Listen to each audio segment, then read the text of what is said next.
You know that Keeley Companies is all about fostering the world-class culture through their incredible cultural pillars. Well, it was time to add a seventh cultural pillar, Keeley Green. Guided by the mission to raise the sustainability standards by which they design, build, operate, and live, Keeley Green is dedicated to using a holistic approach to leave a positive impact on our environment, create a future that is sustainable for generations to come. In the words of Rusty Keeley, we are just getting started. You can learn more about that just getting started mentality and all the work they do by visiting my friends at Keeley Companies online at KeeleyCompanies.com.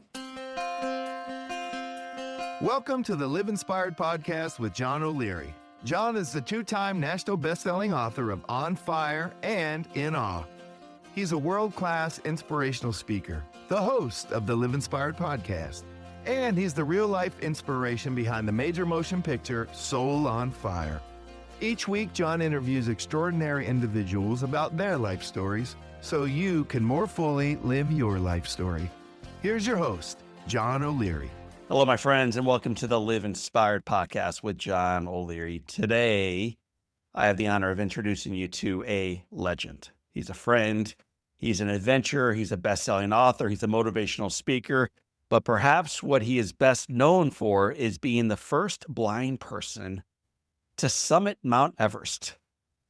After losing vision as a teenager, Erik, our guest today, my friend, refused to let blindness define his limits. Instead, he became a world-class climber, kayaker, co-founder of No Barriers, a global movement helping people turn adversity into possibility.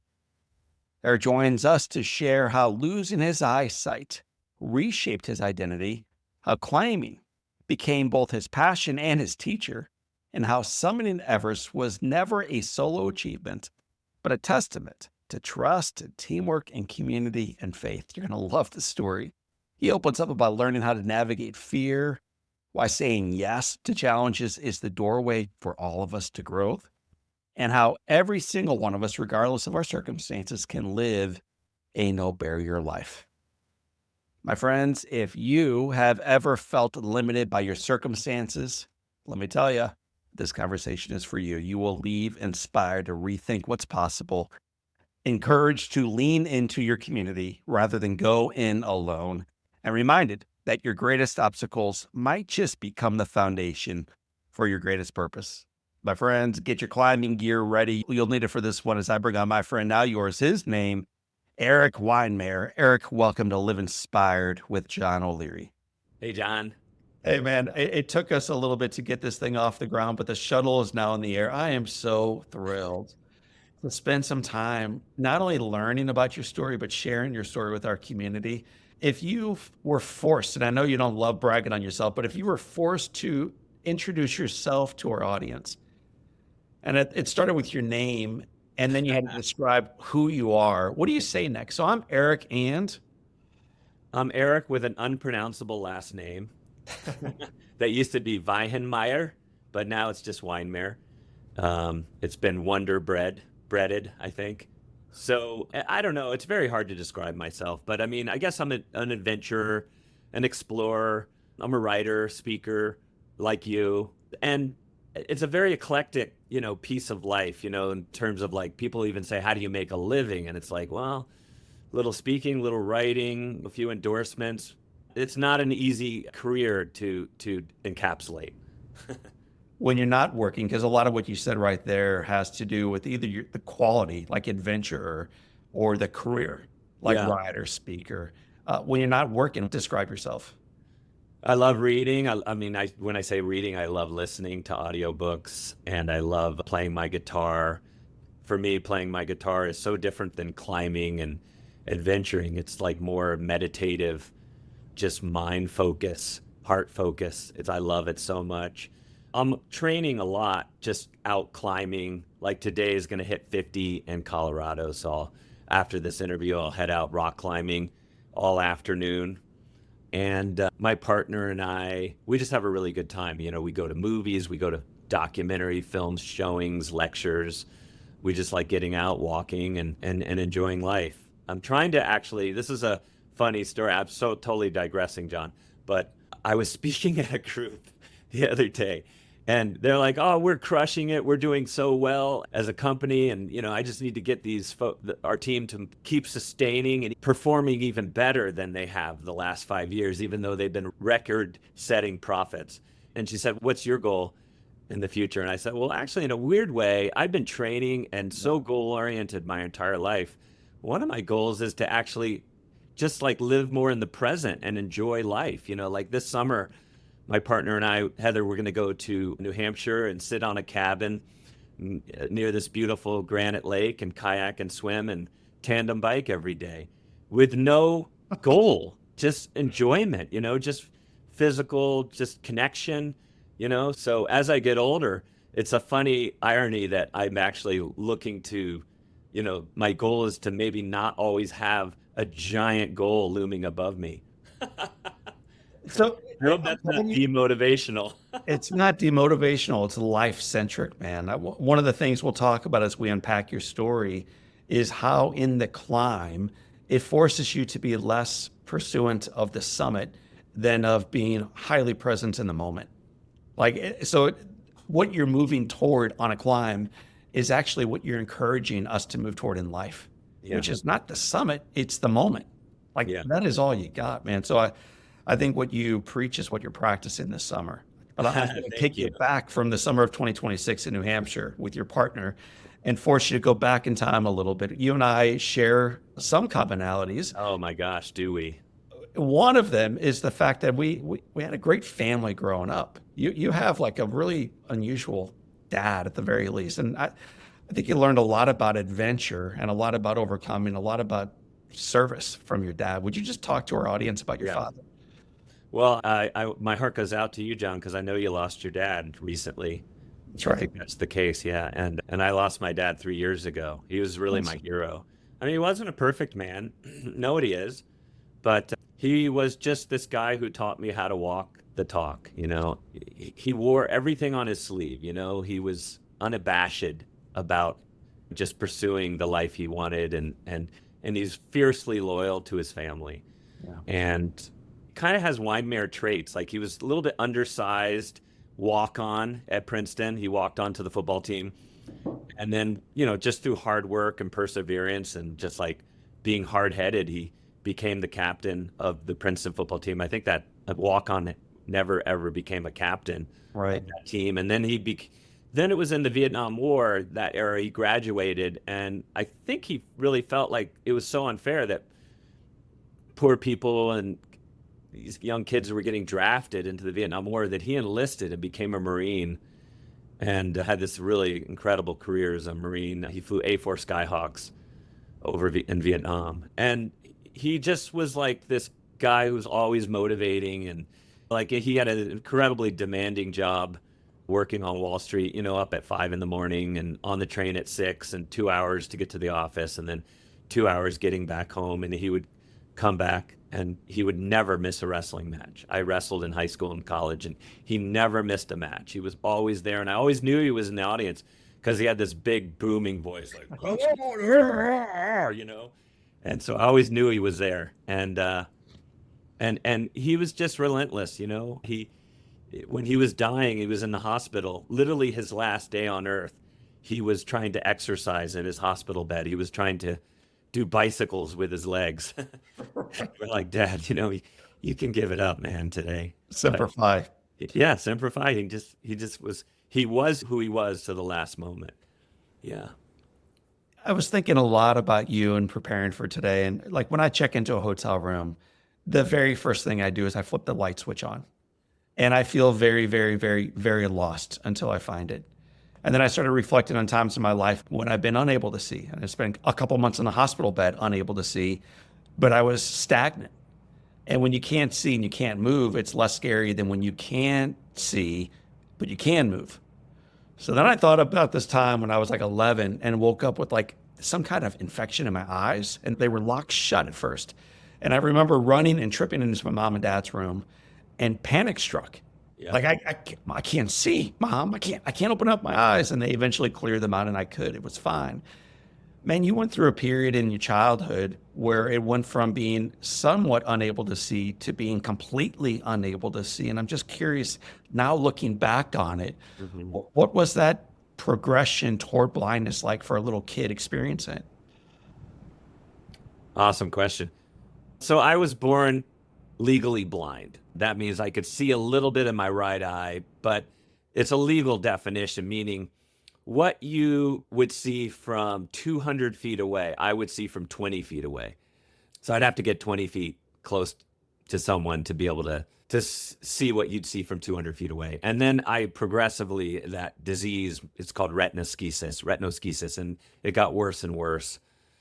And in middle school, it started getting really bad. And so what essentially is happening in layman's terms is my retinas were unraveling because of high pressure in my eyes. And so every day I'd wake up with different diminished sight. And so every day was like a new day. I'd wake up to like a new level of vision. And, Right. I remember in middle school it was really scary. I'd go out on the playground and I'd look and I couldn't find the building, like how to get back to the classroom or walking to the bus stop. I remember as I was going blind, there were all these like shadows and things like that. And they were dancing all around in my vision. I could barely make it to the bus stop. So yeah, it was terrifying. And when I went blind for real, like totally blind, it was a week before my freshman year in high school. Not very good timing. It was just like getting hit in the head with a baseball bat. I was just crippled and I felt like everything was starting over, everything was ending. And so I had to be led from class to class, being led to the bathroom, led to the cafeteria. That's not either another way of being popular in school. When your aide is leading you around the first few days of high school. And I was very uncomfortable with blindness because I didn't want to be blind and I didn't want people to look down on me. Because I was so uncomfortable with myself, everyone else was uncomfortable too, right? And it is like a little bit of a lesson now that I look back so long ago. People do reflect you like a mirror. If you're confident and feel comfortable in your own skin, then people will usually reflect that. But I was so uncomfortable. I was so on guard, so defensive, so my like back against the wall that anytime anyone tried to help me, I'd just like lash out like a little snarling raccoon. And so I just was like creating alienation to myself and just felt like I was in this dark room and there was a locked door and I just wanted to break out of that room so bad and live. I mean, going blind was scary, but that was secondary to living a full life. Like I wouldn't have described it back then, but I mean, I remember in the cafeteria, kids are having food fights and telling jokes and laughing and just having good time, and I'm like stuck over here in this place, and I wanted to be a part of the world. It wasn't easy, and you asked how did I handle it? Well, I think I handled it like the way most people would handle that. I wasn't remarkable in any other way. I denied it, and then I got super angry, and then I, got a little down, but I just had this feeling that like there was a ceiling that I wanted to just bash my head through and get through that barrier. And I had no idea how I would do it. And I had no idea how to see through that brick wall to the other side. Gosh. Well, the obvious next question is And that's probably similar to your story too, I would imagine. well, as you were talking, I'm like, I think he's giving away my bio because I spent less time worried about being burned and scarred and more time worried about being different and less than. Yeah. And as I read your story, it's the same deal. But yeah, no kid wants to be blind. Every kid wants to be able to see, but even greater, the fear of being less than and left out. And be left out. Yeah. And this is not my story necessarily, because a lot of blind people and disabled people, they talk about this idea that the real barrier was being shoved to the sidelines into this dark place and being left there and being forgotten. And I always think about that, like,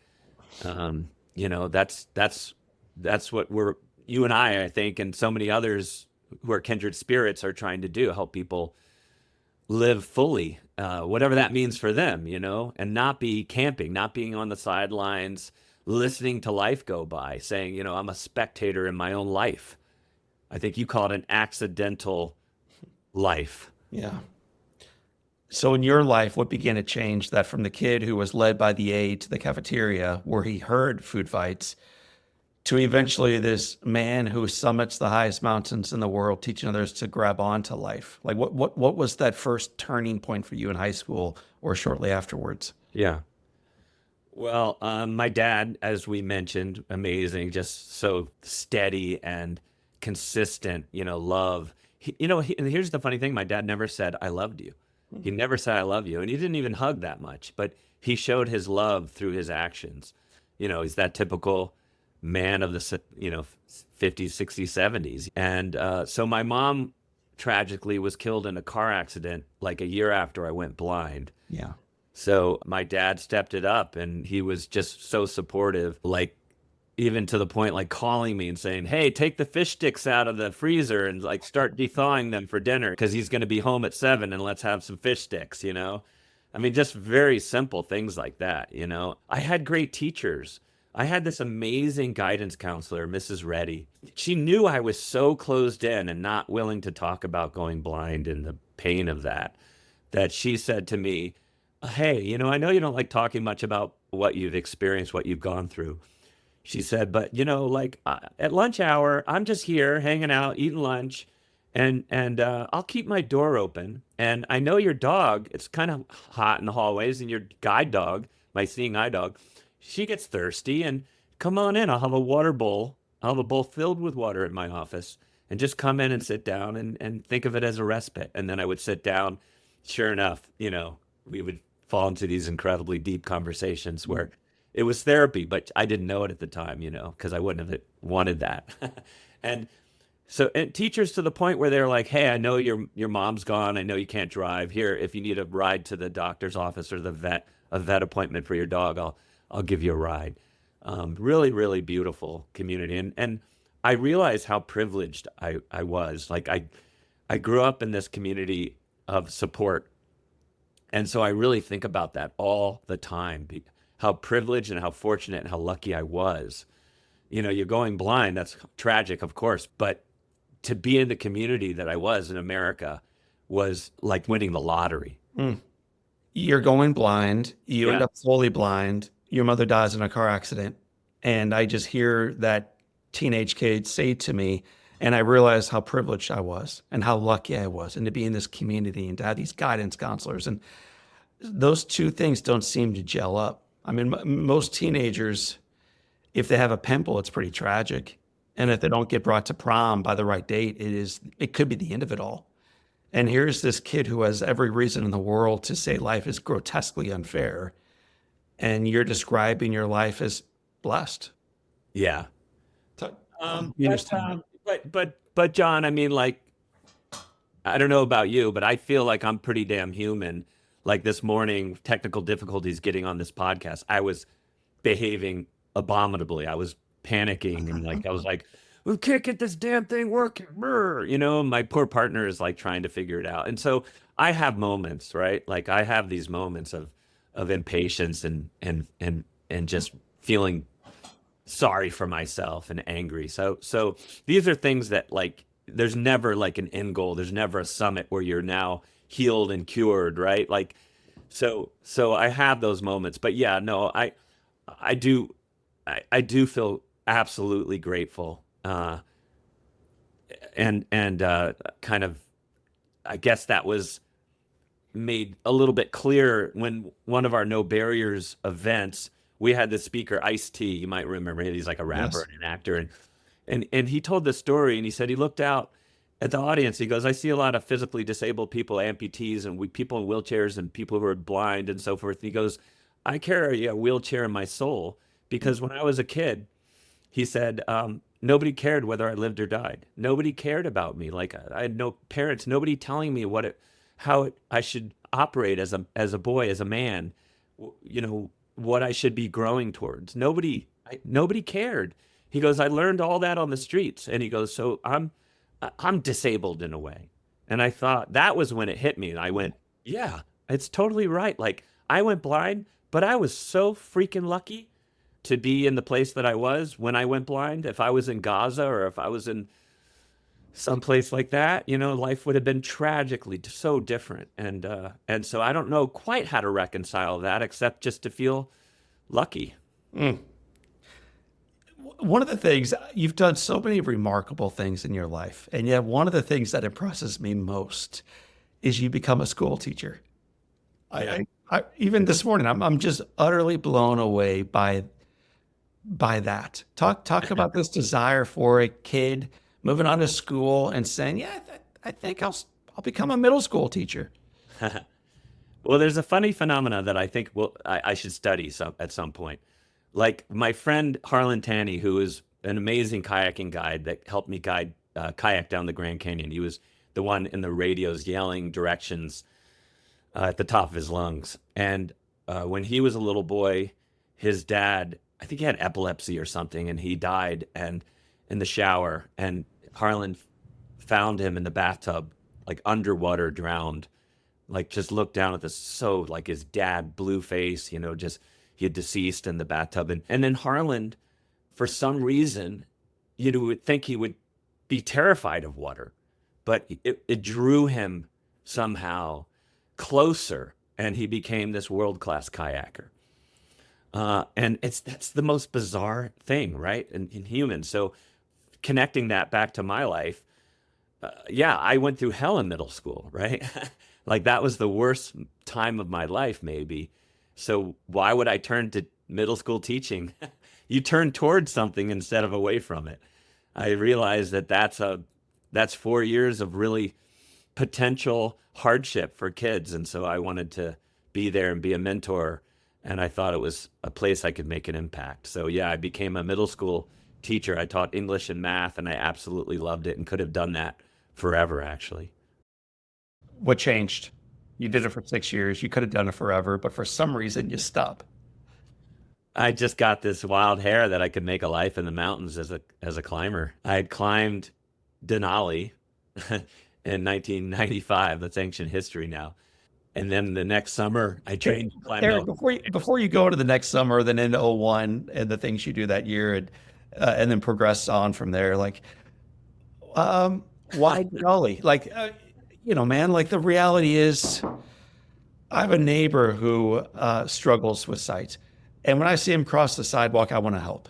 Like, Yeah. that's how I feel. And I think he doesn't need my help, but I Sure. see But him that's out there. what it should be. I want to walk with Bill across the street. Yeah.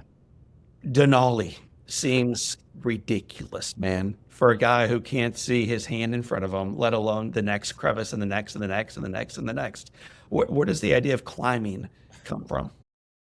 Okay, so back up. Another amazing story about my dad.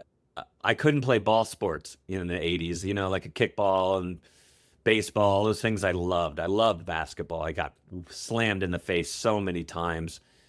And I realized that just this was not going to happen, and I had to let those things go in a way. And so there was a recreational program for blind kids at the Carroll Center for the Blind out of Newton, Massachusetts. And so from Connecticut, once a month, my dad would drive me up to the Carroll Center, 3 hours, and I would embark on these adventures. And we'd go tandem biking and fishing, horseback riding, canoeing, sailing.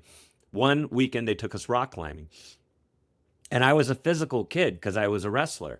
I was light and kind of skinny and a little muscly, well, more stringy muscles. But I found that the experience of rock climbing, feeling my hand and feet across the face as, using them as eyes, it was this beautiful, tactile, full body, mind and body and spirit experience that just like engaged me, like in this sense of adventure that I thought I had lost. I just thought like adventure's gone for me. Like I'm going to be on the sidelines for my life. And so rock climbing was this kind of weird moment where I realized like the adventure of my life is just beginning. And I always wanted to get back to that feeling. And so when I moved out to Arizona as a teacher, I started rock climbing. I joined the Arizona Mountaineering Club. And you would think, oh, this organization, blind guy shows up. They're going to be like, no, you can't do this. No, it wasn't like that at all. They welcomed me with open arms. They taught me. They took me under their wing. They mentored me. it was an incredible experience of great people. And then there was a substitute teacher at my school who was a climber, and he said, "Hey, let's get out." And we'd play on the weekends, and we started climbing a ton. And the one day, and it's funny because this guy had attention deficit disorder, so his mind didn't really work in this linear way. Right. He's like, hey, we should try something bigger. Like, I'll never forget this. We should try something bigger. And I'm like, what, bigger? Like, what do you mean? Like a bigger rock face? He goes, no, Denali. I'm like, what? Like, I don't even know what does that even mean? Like, Right. where is that? And I was only like, I'd only camped out as a Boy Scout or as a Weeblo or something. So I didn't even know like how to set up a tent. Anyway, so we went for the next year, just training and going around and climbing everything on the weekends, like from Mount Rainier to Mount Hood to Mount Humphreys, which is the tallest peak in Arizona, Long's Peak. Here's the funny thing. We didn't summit anything. We didn't get to the top of anything. We fell short on everything we tried. And we decided, because again, this guy's mind didn't work in a linear way. He said, let's go to Long's Peak in the winter. Long's Peak is this 14,000 foot peak in Colorado. And I'm like, in the winter? And he's like, yeah, because it'll simulate Denali in Alaska. I'm like, okay, cool. We went there, 100-mile-an-hour winds just hammered us. Like we could barely stand up. We thought the tent was going to get ripped away. And the next morning, we somehow got our gear. I'd lost like stuff had blown away. Like my goggles, I remember, had just literally gotten blown out of my hand. I couldn't hear Sam in this horrible windstorm, wind picking us up and slamming us back down against the ground. And he took out an old piece of webbing and he connected our packs together so that I could actually follow him on a rope. And we limped out of the mountains. Oh, and Sam had lost a snowshoe, which I thought was funny because one of his feet were just like sinking like 2 feet down into the snow every time he'd take a step, and it was just miserable. And we got down to the parking lot and my eyelids, I remember, were frozen together. And I had to de-thaw them in the heat of the car. But I remember, this is just weird, but I mean, it is, I guess, a bit of mindset, but that should have been the experience that said, like, look, you guys are so out of your league.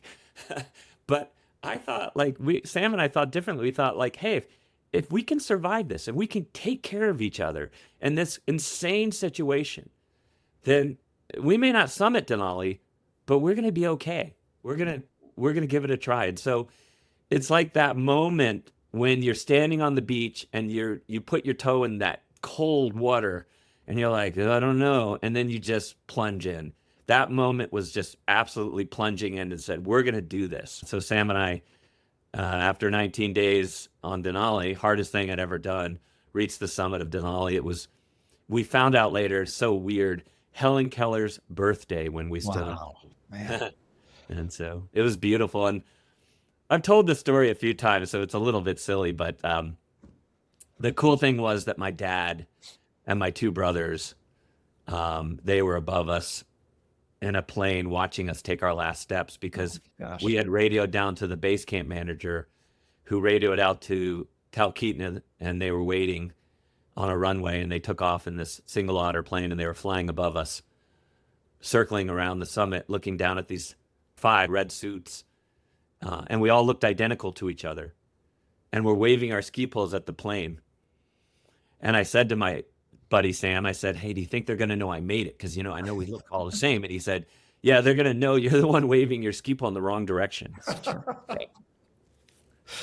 So, yeah, my friends, it's a beautiful camaraderie. They, excuse my language, they bust your balls a lot. And that's fun, you know what I mean? Just because, it's not mean-spirited. It's like, it's teasing to create connection. Sometimes dudes have to do that because it's hard to say, I love you.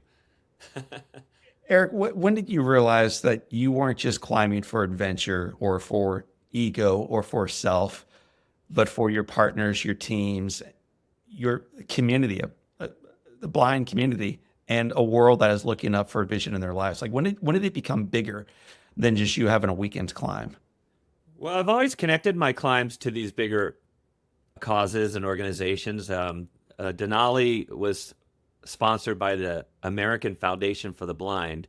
They're a wonderful advocacy organization, and they wanted to use the climb to as a like a just to promote a positive image of blindness. And I'm gonna get this wrong a little bit, but I was on this advertising campaign.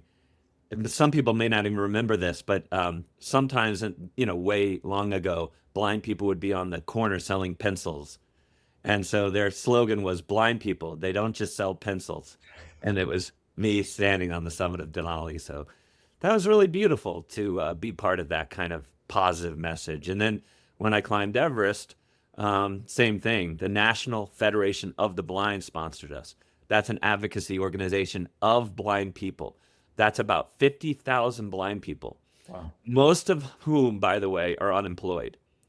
I think almost 80% of working age blind people are unemployed. Can you imagine that? Like, I mean, in the Depression, that's a higher unemployment rate than the Depression. And that's the way blind people live. So they're doing car washes and bake sales to raise $200,000 to get me and my team to the summit of Everest.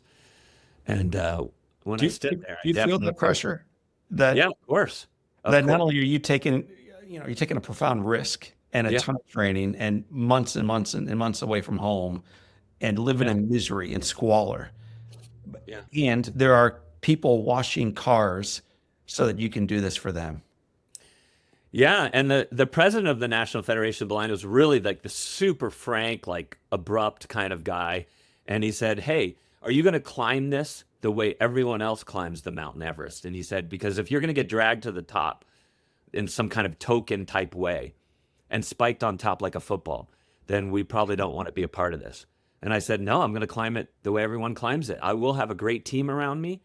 And he said, getting a blind person to the top of Mount Everest is sort of like America getting a person to the moon. It's, just change the image of blindness. It'll give this incredible facelift in a way. And so anyway, yes, I did feel the pressure, but I felt like I was standing on the shoulders of so many people who had helped me get there. And when I got back down, I came to this conference for the National Federation of the Blind, and they announced that, and thousands of blind people all stood up and they cheered, and that was amazing, just so powerful. But when you're climbing, you're right, you have to have this kind of compartmentalizing attitude where you're like, yes, I'm doing this for other people, but I can't have like camera courage, where I'm going to do stupid stuff just because I know so much is riding on this. You have to be safe. You have to be smart and sort of just be in the moment and climb and make good decisions. Otherwise, you're going to be in big trouble. So, man, I'm curious. I spent the majority of my life trying not to be identified with the burn community. Yeah. That's not a knock against them. It's more of a knock against myself. I wanted to pretend like I was normal and as able-bodied and as capable as anybody else. And so I ran away from that community. And it's only over time that I've recognized the ability to live in and elevate that community to an extent. As you were going through your experience of climbing and then ultimately summiting Everest and then getting a standing ovation, had that been a community you'd pushed away for a while? And regardless of the answer to that, and was that your favorite standing ovation you've ever received? Of course it was. Oh my gosh, was it? It was so beautiful. But yeah, same as you. I grew up in this community, and I was the blind guy, and I was exceptional. Look at Erik, look at the blind guy wrestle, look at the blah blah blah. Yeah. So yeah, no, I you fall into that trap. And so when my dad actually maybe my mom was alive at this point, she said you should go to this blind camp and learn how to use a cane. Yeah. And learn how to navigate and learn Braille and learn how to use computers with voice synthesizers. I said, I don't want to be around a bunch of blind dorks. Like, no way. And they kind of forced me into it. And I went, and I loved it because I know it sounds so stereotypical, but I realized these are kids. We're all just kids, it was beautiful. I found like this connection, right? Like I met a young lady whose parents, they wouldn't let her use the word blind because if she said the word blind, that she would be giving in to this idea of blindness. So they made her deny it. They made her deny this experience of what she was going through. Another kid, I remember, we went swimming at the YMCA, and he said, Eric, I've never put my head under the water. And I said, why? And he goes, because my parents told me if I go under the water, then I won't know how to get to the surface again because I'm blind. And I'm like, what? I'm like, dude, you'll float to the surface. That's preposterous. Right. And so I think I meanly shoved his head under the water. And he like popped up like laughing, like, yeah, you're right. And so that it was beautiful. So, Eric, one more question from Mount Everest, and then I want to get us off that mountain. But I have a friend, you share him with me, Jeff Prouty. You know Prouty pretty well. Yeah. I asked him what questions should I ask Eric, and one of the questions he put in front of me was ask him about something funny that happened on Mount Everest. So it's ironic to even think about humor on a mountain of agony, but was there any humorous moments from your experience on Mount Everest? That's one of the reasons I love climbing is that it's like you're just in summer camp again, except it's very cold. So it's like winter camp, and you're just having so much fun. You're back and forth. You're just exhausted from like teasing each other and having so much fun but also lifting each other up at the same time, right? Because that's really what it comes down to. And I had an amazing team. I remember one day I was coming down the mountain because Everest, you don't climb it up and down in one shot. You actually go up and down the mountain in increments as you acclimatize. And so we were coming down the mountain, and somebody waved to my friend who was walking in front of me, and they made the sign like, "Hey, is he sick? Like what's wrong with him?" Because I don't walk in a normal way. Like I'm leaning on these poles. Like people say I look like a giant insect, like a praying Right. mantis with these antennas out in front of me with these trekking poles. And I'm feeling every step as I walk, but it's in like fast motion. And my friend laughed and he said, "Oh no, he's not sick. He's blind. He always looks like that." So yeah, there's always humor going on, usually at my expense, but I like it. When you made it to the top, what's the emotion you feel? I mean, you're doing something that very, very, very, very few people in the world have ever done or will ever do. It's extraordinarily difficult and dangerous. And you made it as the first ever blind summiter. You made it to the top of Everest, the top of the world. What's that like for you looking out from that perspective? Well, I think this is probably a very dissatisfying answer, but when you get to the summit of a mountain, you are not there. You have not arrived. The Sherpas say you're only halfway there, right? Because you got to get down alive. And that's the most important part. 90% of accidents happen on the way down. So again, you're doing this compartmentalizing thing where maybe 20% of you is just elated and can't believe it and celebrating and crying and hugging and just, like it's almost like non-belief that you've actually achieved this thing. And the other 80% is like, no, man, this is business. I got to get down, and every step counts. Every step till base camp, right? It's not over. And when you're walking uphill, if you fall, maybe you fall into the slope. If you fall going down, you're tired. You trip over your crampons, which are the points that you wear on your feet. Maybe it snags a pack loop or your pants or something.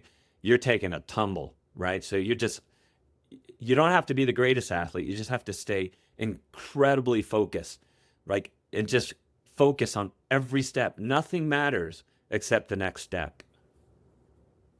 How does that apply in life? It's relatively obvious, but knowing that the majority of my audience don't like getting the mail in the afternoon because it's too far away from their front door. And then you're now translating the hike down Everest back to safety and sanity into taking the next right step. That's all that matters, the next right step. How does that apply to our lives? Well, I don't know if I learned it. Maybe I learned it from my dad and my mom and just my family, the way I grew up.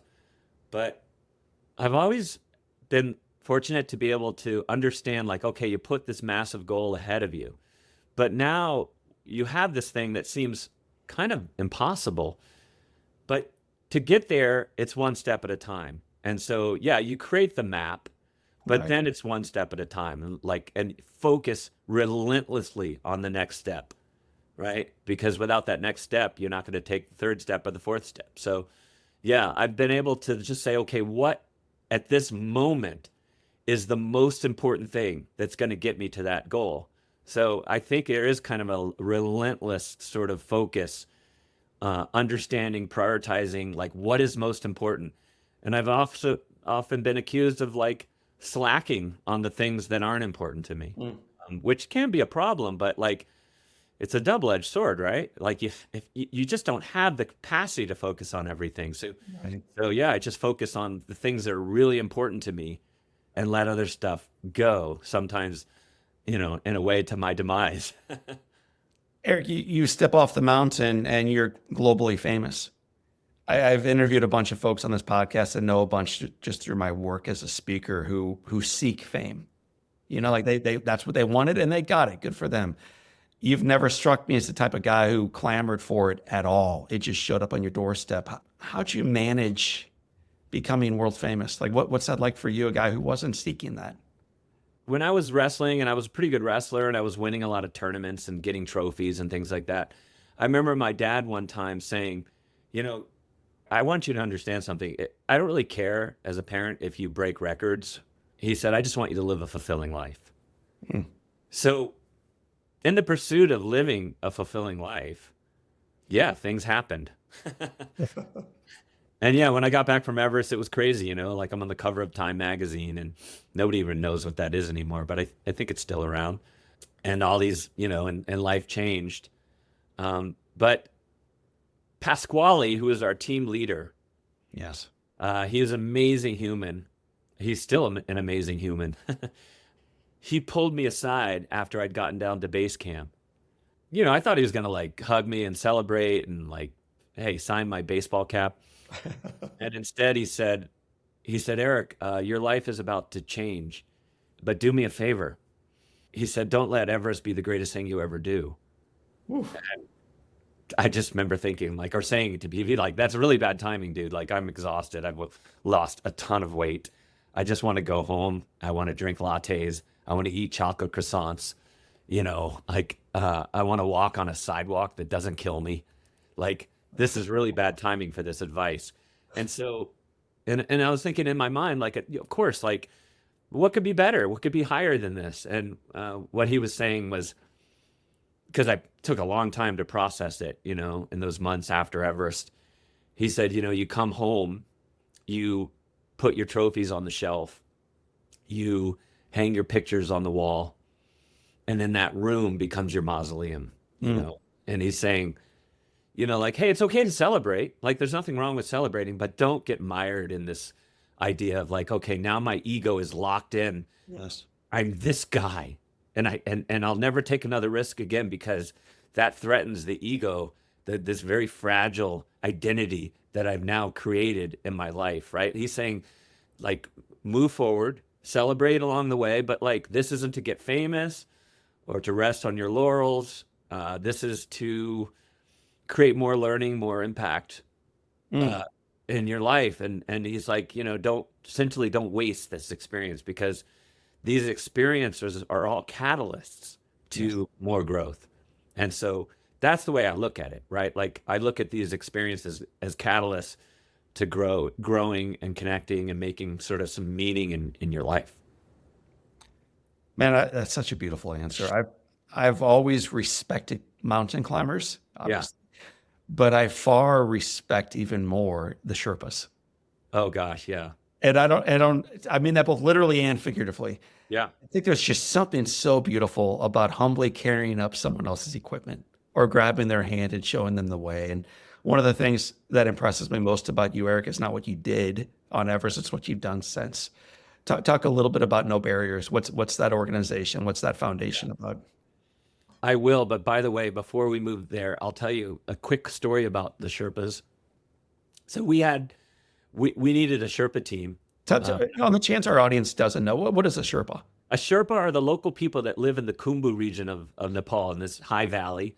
And they, since the beginning of Westerners climbing Himalayan peaks like Everest, they've been the support team, carrying gear, doing the hard work, taking the highest risks. And now the Sherpas have become leaders in their own rights. They're no longer just supporting, they're guiding, they're achieving, they're summiting, they're doing amazing accomplishments just with Sherpa teams, no Westerners. It's really, really powerful. But we needed a Sherpa team to support us. And the Sherpas can be superstitious because, hey, like blindness, is that like a bad omen, right? Should a blind person be standing on this sacred mountain? Will it bring bad luck upon our lives and our villages, right? Then there's this one guy, En Passant, who had climbed Everest, I think, twice. And he said, I think we make our own karma. I think we create our own destiny. And he signed up. And then all the other Sherpas signed aboard because he had that courage to do that. And I remember on the South Summit, which is a fall summit before the real business, it's before you climb back down and head over this knife edge ridge, up the Hillary Step, and then do the last 30, 40 minutes up this exposed ridge to the top. I couldn't see my oxygen bottle screen, of course. And I asked En Passant, do you think I have enough oxygen to get to the summit? And he looked and he said, yes. And I said, just double check one more time. You sure? He's like, yes. And this is a guy who probably had like a 6th grade education. And he knew that if I fell down and I couldn't get up again, he was probably going to be there with me and he might die himself. And so he was connecting his fate to mine. Sure enough, we summited and got down safely. But I just thought that act of courage is so insanely beautiful. Yes. And so because of that, my wife and I were thinking of a place where we wanted to adopt a kid, and we picked Nepal. And my son Arjun, that's a whole story in itself. My son Arjun is 23 actually, and he's about to graduate Arizona State University. So we're really proud of him. I know the story of Arjun and your love and the difficulty of bringing him home and the difficulty of bringing him back to his original home and learning about his mom and everything else. It's an amazing story. Yeah. So Erik, as we move toward the start of the climb for our audience, as this podcast begins to move toward its conclusion, talk about no barriers. I want to make sure that people understand the work that you're doing today. It's something bigger than climbing mountains in my mind.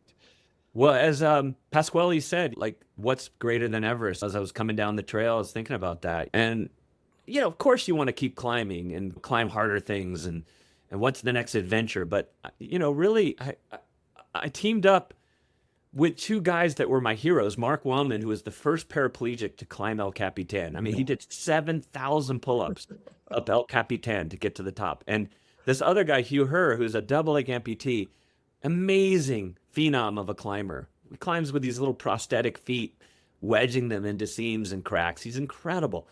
And so I got to climb with those guys, and I realized, there's something to be learned by people who have been shattered and have figured out kind of a map of how to kind of reclaim their lives, sometimes how to move in new directions, to rebuild the map of their lives and build this new mindset of possibility, right? And I thought there's a lot to be learned there. And so No Barriers became the result of that. And our mission is to help people with challenges, with disabilities, break through their own personal barriers and cultivate a mindset that enables them to move forward in a new way. And so we have all kinds of amazing programs and experiences to help people do that. We've worked with thousands of people, from youth to veterans to people with disabilities, to caregivers, people who take care of those with injuries or disabilities. You know a lot about great caregivers, right? And now we're actually, in the next year, we're going to begin a chapter model where we build chapters around the world so that people can experience the content and the programming and this what we call the No Barriers life. And we're really excited about that. So I'm so glad that the highest peak you climbed was not Everest. And it was ultimately not by yourself, Erik. And the cool thing is, man, it's in front of you still. As big as the climbs have been that you've done, 7 peaks on 7 continents, and rafting through the Grand Canyon, man, a couple 100 miles plus. Like the things you've done are crazy. They're wild, over the top. And yet it's the example you have now serving as a Sherpa for those who are struggling in their own way that I'm far more impressed by. It's incredible. For someone right now who is in a place in their life where they're stuck, what's the encouragement you might give them? It's that relationship broke apart. Finances are a train wreck. Their health is falling apart on them. Whatever's happened has happened, and now they're in darkness. What would be your encouragement for them? Well, I mean, one, I think you talk about this too. I think we call it something a little bit different, but like I think it's exactly the same thing. It's like a say yes policy, right? Like nobody's going to come save you in your basement, right? Like so when people present opportunities, when they say, "Hey, come have lunch with me," "Hey, come for me rock climbing at the climbing gym," "Hey, let's take a walk together," right? Don't shut them down. Say yes, even though maybe every part of you wants to say no, because those yeses become momentum and become catalysts to bigger and bigger changes that you want to make in your life. I also think in the same respect, like take a step and just join something bigger than you, right? Like volunteer, volunteer at your kid's school, become a Boy Scout or Girl Scout den leader. It doesn't really matter what it is. You know, join an organization like yours or No Barriers, right? Like take a step that's concrete, because that's going to lead to bigger and bigger things. So yeah, it's and that first step is the hardest for sure. And I just forced myself to say yes. That was saying yes to a lot of amazing things and some stupid things too. You only learn that by saying yes. Yes, I tried to climb Maroon Bells once with two of my friends with a pair of tennis shoes and no gear. Yeah. So we spent the night on a mountain one time in Colorado in the wintertime. We've done some stupid things by saying yes, but you're right. The next right step leads to the next right step. So we have 7 questions, my friend, as we move toward the finish line. They're called the Live Inspired 7. Quick questions, quick answers. Here we go. Number 1, you're a big reader. What's the most impactful book you've ever read? Oh, back to a book that I read my master's program when I was learning to be a teacher. It's The World According to Garb. One of the characters says, you know, like, hey, your life is like a bunch of rooms in a house, right? And all those rooms have different furniture and they're decorated differently. But the windows are open and fog is blowing into the windows and filling all the rooms. And that's the tapestry of your life. That's the connecting thread of your life. And that taught me a lot about speaking and writing, is like, what are those tapestries that like weave through your life that become part of your mission and your MO and, you know, your sense of purpose, right? Because life's pretty disparate and your life feels disparate. And so finding those connections has been really beautiful and fun in my life. What's one positive characteristic or one trait that you possessed as a kid growing up, but you wish you exhibited as brilliantly today? So you used to be this person and you've lost a little bit of it as you've aged. Gosh, I don't really think I've lost anything, really. I think I'm more grateful today than I was ever, you know? If anything, I think I'm more grateful today when I look back on so many things. And I think gratitude is like a, you know, not only is it a good thing just for your mindset, but it's a great thing if you want to kind of succeed in life as a strategy in a way, because if you're grateful, people are going to take you under their wing and they're going to show you the world. If your home caught fire and all living things are up, but you have an opportunity, Erik, of running in and grabbing one item, something that really matters to you, what's that one thing you would grab?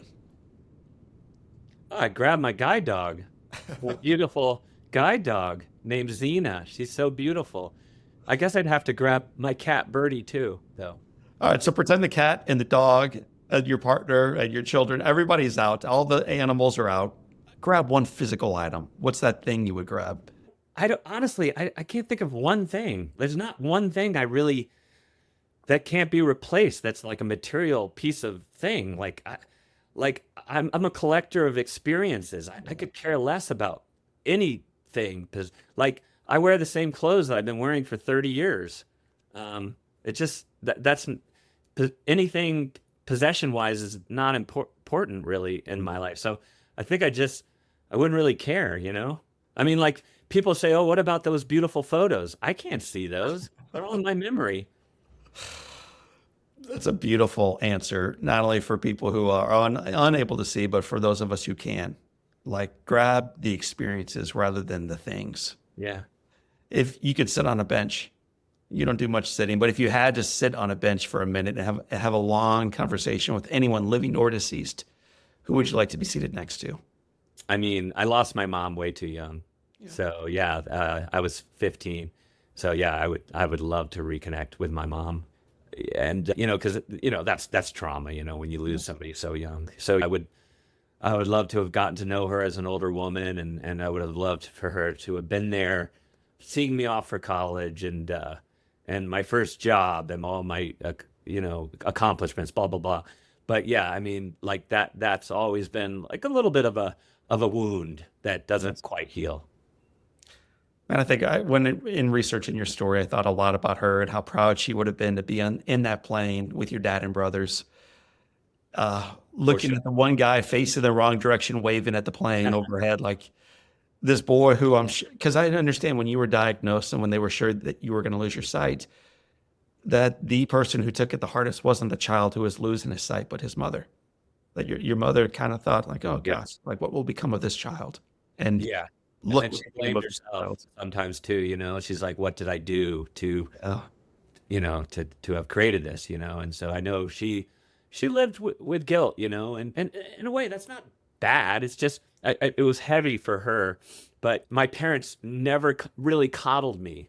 I Yeah. think it was a similar for you. They just shoved me out into the world, and then I'd get shattered into a million pieces. Then my dad or my mom, I guess, would sweep me back into the dustpan, and my dad would kind of rebuild me and kick me in the butt out into the world again. And so it One of was, my favorite stories about your dad is you were almost completely blind. You could barely get a bike. You get on a bike. You should not have been riding on a bike. no, You could barely do it. no, You were doing jumps, yeah, and the color of the jump was too similar to the asphalt below it or the concrete yeah, driveway. So instead of saying, "Well, don't do the jump anymore, kid," yeah, your Marine father comes outside with paint, paints the jump a different color, so that way you can continue to make these jumps and crash upon landing. yeah. And that's possibility. My parents taught me that, right? That's like thinking in this beautiful, innovative way, pioneering way. And it can be so simple. And, a kid's success so much, depends on that attitude of your parents, right? Like, because you take on their own ideas and possibilities, sometimes their own fears and their own barriers. And my dad really launched me into the world in so many great ways. In fact, when I was a little kid, and I was learning how to ride a bike, and again, I couldn't see that well, and I finally got up and started biking it alone with my dad, like running behind me. But I crashed like a bunch of times. So I came home and I was covered in blood. And I was like, Mom, I learned to ride a bike. And she just looked at my bloody body and was like, ah, just ran me to the bathroom, started mending all my wounds, probably giving my dad, really dirty looks.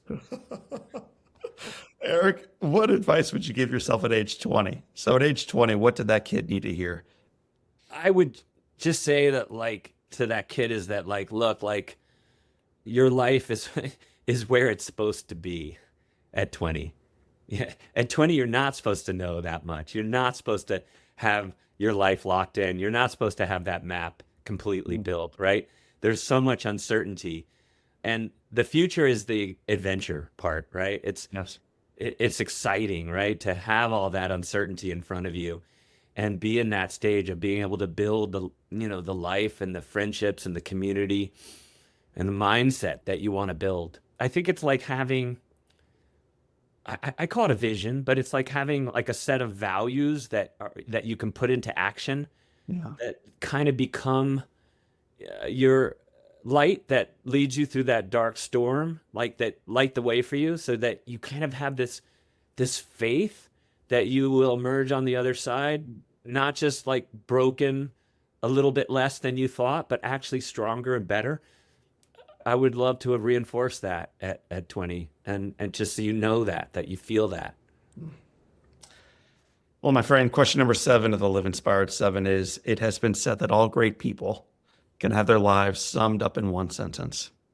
Erik Weihenmayer, how would you like your one sentence to read? I don't know if my life can be wrapped into one sentence, but I will say this. There are a lot of people, young kids, let's say, who struggle and question what their life can look like. And if they can see somebody like you or me succeeding in this incredibly unlikely way, then that gives them courage and gives them faith that they can, do something amazing with their life, that they can live in the current and not on the sidelines or in the eddy. And that's beautiful. That's a great legacy. That's enough. Erik Weihenmayer summited the highest mountains in the world and taught the rest of us that we can too. And Erik, I so appreciate you, man. And thank you for teaching us how to cast a far bigger vision for our lives. You are a gift, man, and you bless us today.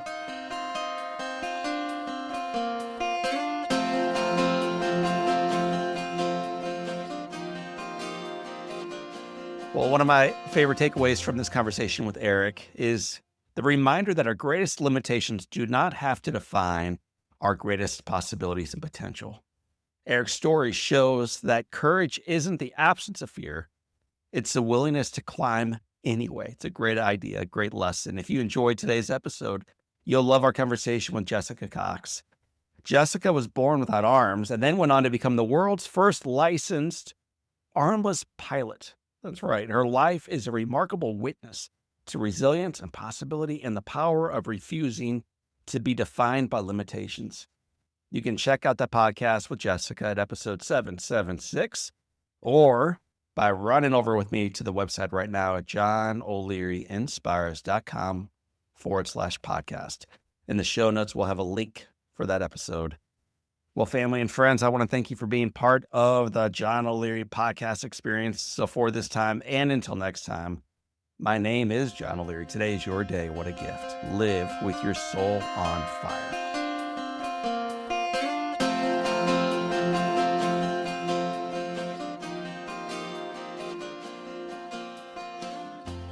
Keeley Companies was started almost 50 years ago by the one and only Larry Keeley. What started as a small family-owned paving company in St. Louis has grown to a nationally known full-service construction, development, and restoration partner. Larry the Legend, as he is affectionately known, has been a part of this growth every step of the way and continues to provide guidance as his son, Rusty, my buddy, drives their vision and achieves results on purpose. His unwavering foundation of a family culture with a focus on people has gotten Keeley Companies to where they are today, and their journey is truly just beginning. To learn more about Larry the Legend and Keeley Companies, check them out at KeeleyCompanies.com.